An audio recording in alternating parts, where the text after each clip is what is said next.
চলো দেখা যাক কতটা ওজন বাড়লো। ওরে ভগবান, 65 আর 66.5, 66.5, তাও আমি 67ই ধরছি। ওকে, 67। তো আফটার সি সেকশন 2.5 বছর কেটে গেছে, মানে আমার পবার বয়স এখন 2.5 বছর হয়ে গেছে। তো এবার আমি বুঝতে পারছি না সমস্যাটা কি হয়েছে। যখন 2 বছর হয়েছে, তোমরা আগের ভিডিওতে আমার দেখেছিলে, মানে এর আগে একটা ভিডিও ছেড়েছিলাম, সেখানে বলেছিলাম যে আমার ওজন 70 কিলোগ্রাম, মানে যখন হয়েছিল তখন সেই থেকে কমতে কমতে ওজনটা হয়ে গেছিলো 60তে হয়ে গেছিলো, কিন্তু এখন আবার সেটা রিগেন করেছে।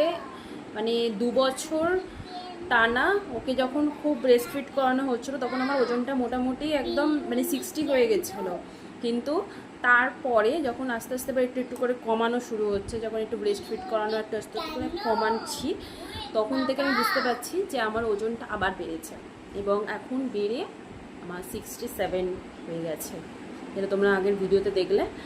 এই যে 67 কিলোগ্রামস হয়ে গেছে।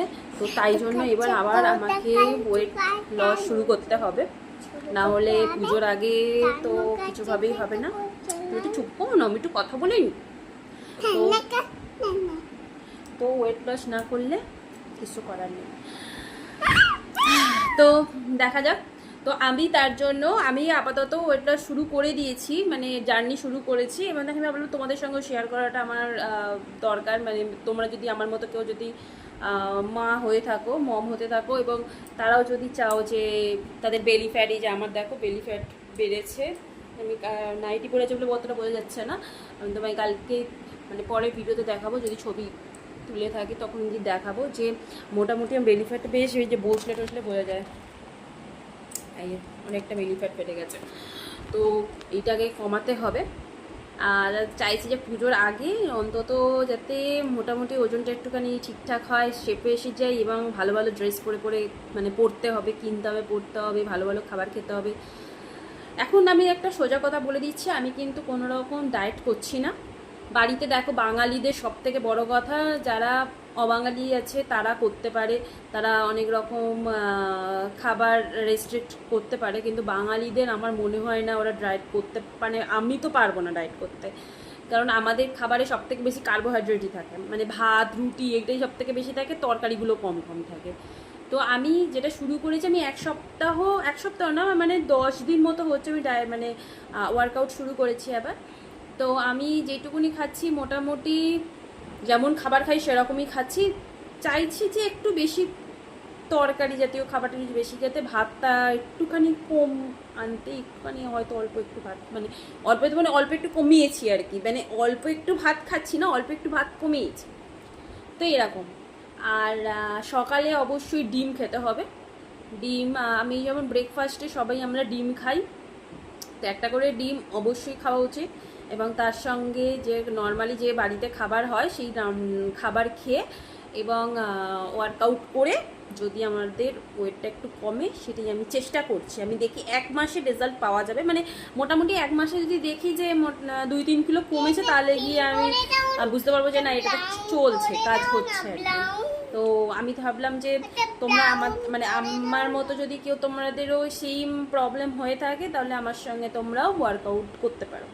তো আমি সেই জন্য আমি তোমাদের সঙ্গে কিছু শেয়ার করছি। তো আমি তার জন্য একটা অ্যাপ ডাউনলোড করেছি, তোমাদের অ্যাপটা দেখিয়ে দিই। দাঁড়াও দাঁড়া, এই যে দাঁড়াও বাবা, এই যে তোমরা দেখতে পাচ্ছ, বুঝতে পারছি না, lose weight app for women, এই অ্যাপটাকে আমি ডাউনলোড করেছি। তো এটাকে ওপেন করলে এই যে এই অ্যাপটাকে ফার্স্টে আমি ডাউনলোড করেছি, এবং অ্যাপটাকে ডাউনলোড করে ফার্স্টে আমি সকালবেলা উঠে আগে এই অ্যাপটার থেকে দেখো, ওইখানে যেটা দেখা যাচ্ছে ডে 12, মানে কালকে আমার 12 দিন হবে আর কি, ডে 12 কালকে করলে, মানে আজকে আমার কমপ্লিট হয়ে গেছে, কালকে আমার ডে 12 হবে। তো এই অ্যাপটা ডাউনলোড করে এই অ্যাপটার থেকে ফার্স্টে আমি, এটা কোনো পেড অ্যাপ নয়, পেড অপশন আছে কিন্তু আমি পেড অপশন নিয়ে নিই, পেড ছাড়া ফ্রিতে যদি পারা যায় আর কি। যাই হোক, পেড অপশন ছাড়া আমি এটা করবার চেষ্টা করছি। তো ফার্স্টে এই অ্যাপটার থেকে আমি যে ওয়ার্কআউটগুলোরা বলে সেই ওয়ার্কআউটগুলো করে নিই, যে এবং অবশ্যই কিন্তু কোনো রকমের লাফানো মানে জাম্প করে যেসব মানে ওয়ার্কআউট আছে সেগুলো তো একদমই করা যাবে না, যেহেতু আমাদের সবার সি সেকশন হয়েছে, সি সেকশনদের কিন্তু জাম্প করে কোনো ওয়ার্কআউট করাই উচিত নয়। তো এটা একটা পয়েন্ট। তো এইগুলো বাদ দিয়ে এখানে কিন্তু কোনো রকমের মানে এই অ্যাপটাতে কিন্তু কোনো রকম বলেনি যে তোমার সি সেকশনের জন্য অ্যাপ্রোপ্রিয়েট এই ওয়ার্কআউটগুলো করো। তোমাকে কিন্তু নিজে বেছে নিতে হবে যেগুলো তোমার জন্য ভালো, যেগুলো তোমার করতে কষ্ট হবে সেই সব ওয়ার্কআউটগুলো করারই দরকার, এগুলোকে স্কিপ করে চলে যাওয়া সব থেকে বেটার। তো আমি সেটাই করি। আর জাম্পিং জ্যাক্স যেগুলো থাকে এইগুলো তো আমি করিই না। আর তারপরে অনেকগুলো থাকে স্কোয়াট করে তোমার জাম্প করা, সেগুলো আমি করি না। তো সেগুলো বাদ দিয়ে দিই, যেসব সেসব যেগুলো মানে ওয়ার্কআউটগুলো আছে সেগুলোকে করতে হবে। তো আমি সেগুলোই আপাতত করছি।